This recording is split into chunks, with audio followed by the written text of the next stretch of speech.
আমার এইসরে চরচট ক্যামেরা আমার বন্দোবস্তর দ্বারা জমি আছে। আমি 2025 সালের বৈশাখের থেকে 2026 সালের 1 বৈশাখ পর্যন্ত 1 বছরকার জমিন দেশের লোক নিয়ে হয়। এই ভূমিনের জমিন তেরা করে কাঠের জমিন এবং করিমতির 1 কোটি জমি। আমি 900 একর জমিন আমারটা সহকারে 900 একর জমিন আমি নগদ টাকা লোক রাখছি। লক্ষ টাকা রাখছি। কোনোটা জমি 8,000, 10,000, 12,000, 15,000 লোক নিয়ে টাকা রাখছি। আমরা 3 জনে, শহীদ মেম্বার কনফারেন্সে আমি রাখার পরে এই সিজন হইলো আপনার এই অগ্রহণ থেকে বৈশাখ চৈত্র মাস পর্যন্ত। এখন বিএমপিএলারা এটা আমাদের এটা রেকর্ড লক্ষ্মী সরকার কাগজপত্র চটকি মারা এই খালের ব্যাপারে এটা রেকর্ড লক্ষ্মী সহকারে এই 97 গাড়ি জমি সিরিবিরা টাকা লোক দিয়ে গেছে। এটা আমাকে দখল দেয় না, সর্বসীনা করতে আরেক পার্টিতে লোক নিয়ে করে লাইছে, আমাদেরকে ঘাড়ে দিতে দেয় না। এবং অপার করি মধ্যে আবার চটকি মারা যেটি আছে বাকি জমিনগুলা, এই জমিনগুলো আমরা হ্যাঁ জোর করে তারা লোক নিয়ে তারা আমাদেরকে মাত্র 80 গাড়ি জমি ছাড়ছে। আমার 66 লাখ টাকার জমি রাখুন না, আমার মাত্র 13 লাখ টাকার জমি ছাড়ছে। আর সব জমিনগুলো আমাদের লোক নিয়ে কেন লয়ে গেছে, আজকে টাকা দিব, কালকে দিব, ফল কাটতে দিব, হেরা যাইবার সময় দিব, এরকম করে আমাদেরকে 1 টাকাও দেয় না।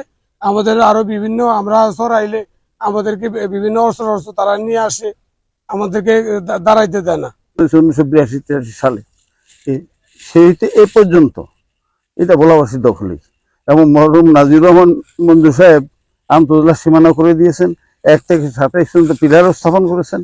আমাদের সেই আন্তর্জাতিক সীমানা লঙ্ঘন করে কতিপয় দুর্বৃত্ত ভোলা এবং মেহেন্দিগঞ্জের মিলিয়ে সাধারণ গরিবদের বঞ্চিত করে তারা তাদের জমিগুলি হাতছাড়া করে তারা এক শ্রেণীর ভূমিদস্যুরা এই চর এককভাবে লগ্নি করে গরিবকে বঞ্চিত করেছে।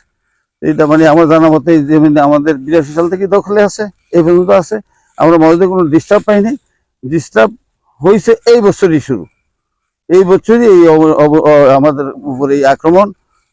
এটা আমাদেরই ভোলার কিছু মির্জাপর ওদের সাথে সহযোগিতা করিয়া ওদেরকে দিয়ে বানানো সাক্ষী বানাইয়া যে চর শ্রীপুরের এটা বলতে চাইছে, কিন্তু এটা আমাদের রায় আছে আমাদের পক্ষে, হাইকোর্টের আমাদের রায় আমার হাতে আছে, আমি দেখাতে পারবো।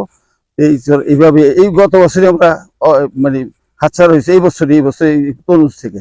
এর আগে আমাদের ছিল চরের যে বিরোধ, বিশেষ করে ভোলার স্থানীয় যারা জমির মালিকানা দাবি করতেছে এবং হচ্ছে পার্শ্ববর্তী যে উপজেলা মেহেন্দিগঞ্জের শ্রীপুর ইউনিয়নের যে কতিপয় লোকজন তারা এসে মালিকানা দাবি করতেছে। এখানে ভোলার যে লোকজন তারা আমাদের কাছে এসেছিল, তা আমরা তাদের সাথে কথা বলেছি। তো বিষয়টা হচ্ছে এখানে যে জমির যে মালিকানা, প্রকৃত মালিকানা নিয়ে যথেষ্ট ডাউট রয়েছে। এটা কার দ্বারাই বলা হলো, আমি এখানে কার সহকারী কমিশনার ভূমি মহোদয়ের সাথে কথা বলেছি বা অন্যান্য যারা এসেছিল তাদেরকে প্রপার ডকুমেন্ট সাবমিট করার পরও তারা যথার্থ ডকুমেন্ট সাবমিট করতে পারেনি মালিকানার সপক্ষে। এরপরে যেটা বলেছেন যে ফৌজদারি সংশ্লিষ্ট যে অপরাধ, যে তাদের সাথে ভয়ভীতি দেখানো বা এ ধরনের বিষয়গুলো হলে সেটা আমরা যে কোনো ক্ষেত্রে আমরা হস্তক্ষেপ করব, বা পুলিশের যে আমাদের যে বিদ্যমান যে আইন রয়েছে সেই অনুযায়ী আমরা মামলাযোগ্য ঘটনা হলে মামলা নেওয়া বা জিডিযোগ্য ঘটনা হলে জিডির মাধ্যমে এটা নিষ্পত্তি করার চেষ্টা করব।